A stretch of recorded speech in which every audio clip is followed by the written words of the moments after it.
Hello everyone, today we will talk about the transit Pluto. The transiting Pluto is in opposition with natal Jupiter.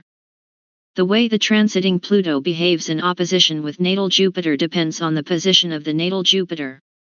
This transit may be more prominent in your life if you already have planets in aspect with natal Jupiter. But the basics are this. Strong cathartic experiences will prompt you to confront, to re-examine the belief system and vision of life from which you derived meaning and security. You need to broaden your horizons and break down the limitations of your current lifestyle, because this is a very powerful period, when you can achieve almost anything you imagine, but you should also expect strong opposition in your efforts.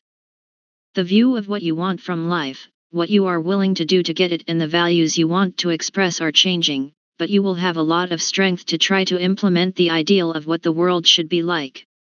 And this transit will give you clarity to make the world around you should look. But it is precisely opposition in efforts and not perceiving the other side that will express opposition as an aspect related to the other side's interaction, but your ingrained ambition is in benevolent and philanthropic beliefs, and you may lose sight of the original goal.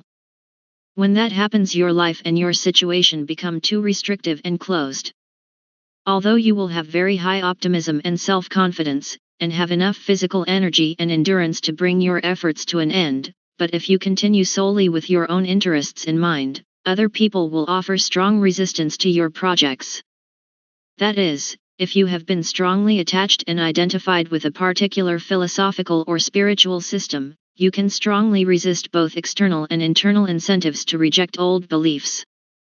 But if you have worked in a direction that is compatible with your standards and your philosophical or religious views, you are likely to be effective.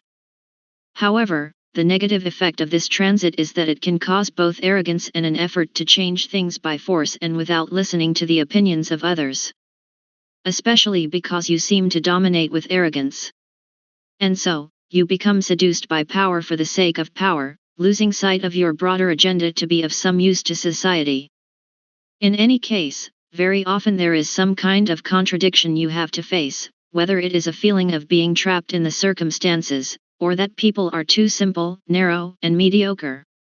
You also have a stronger sense and need to defend the traditional principles that guide your life, and you will feel the need to impose your personal philosophy on other people, and to expect them to live up to your standards. This will lead to an open awareness of new perspectives, and your faith and hard work will be rewarded, boosting your self-confidence and helping you make even bigger plans for your future, plans based on realistic and solid foundations. But before you try to improve everything around you, you should improve yourself, so change yourself, and only then try to change circumstances and people. Because the higher meaning of this is to be able to become aware that there may be different positions and internal forces you need to balance with, ambition and energy are there, but you will have to keep your ego under control. You will have the feeling that you are like a big fish in a small pond. If you take on the task of reforming or enlightening those around you, which they will strongly resist, but if you show little concern for their right to believe in what they choose, it might as well succeed. In some cases, it is even necessary to engage in fierce conflict, even if difficult and disappointing experiences force you to realize that you have adhered to a dogmatic view that no longer resonates with your personal truth. Therefore, if you work in ways that conflict with your religious and philosophical views, this could be a time of tension. In addition, you should gain a better understanding of the truth in the world without forcing it on others. However, this does not mean that you should miss this opportunity to implement change.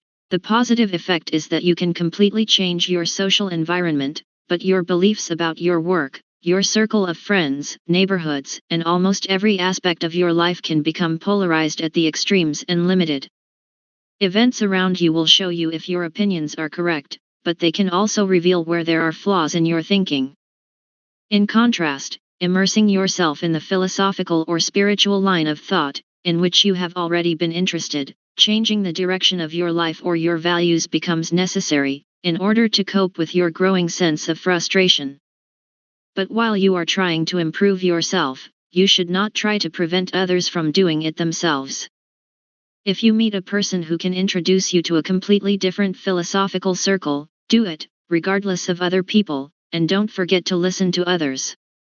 While you are intensely drawn to expanding your knowledge and deepening your understanding, the whole situation leads to a religious rebirth, a time when a particular church or cult seems to express what you feel you really need from life.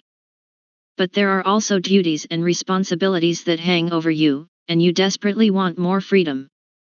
While goals may seem to justify means, it's most helpful if you're open to collaborating with others and don't view their ideas as an obstacle to what you want, and shift some of the responsibility to them, so you're forced to reevaluate your core belief system. Whether includes spiritual and religious principles or your beliefs about politics, patriotism, or social justice. You have to be very careful here not to create legal problems, because this is not the time to win. You are also less cautious, more adventurous, confident, and ready to spread your wings and explore new possibilities. For example, you can become part of a group of people who have a much higher level, and be fascinated by powerful figures of mentors who have significant experience from which to learn. But whether this religious growth takes place on an institutional or personal basis depends on what you feel is missing from your life. What is important is that you should not miss this opportunity to realize yourself according to your own ideals, achieve spiritual regeneration, and gain a better knowledge of your own place in the universe. Because you will also miss many important connections with people who could be of help to you. But be careful not to unknowingly create opponents from allies. Know that you have the opportunity to enrich other people's lives and that meeting others helps you find your way to enlightenment. But if you fool yourself into thinking you have already reached it, it will only serve to waste energy and cause unnecessary conflicts and feelings of not belonging there. Changing attitudes with the adoption of a more liberal attitude of life, perhaps less extravagant and ethical, leads to the tendency to borrow money or spend savings to have everything you need to enjoy a life of greater prosperity and freedom. Or to travel and mix with people from different social, religious and ethnic characteristics. With such an attitude, you will test the validity of your partnerships and you will be concerned if your belief system is not compatible with theirs. So, you will feel the need to change your partner's opinion, or fight with a partner who is trying to reform you. In any case, the main effort now should be to try to live in accordance with the best in yourself, instead of lowering your standards to achieve more transient worldly success. Step back and see how you can work with others toward common goals and be more aware of your role in society and the role society has in your personal life.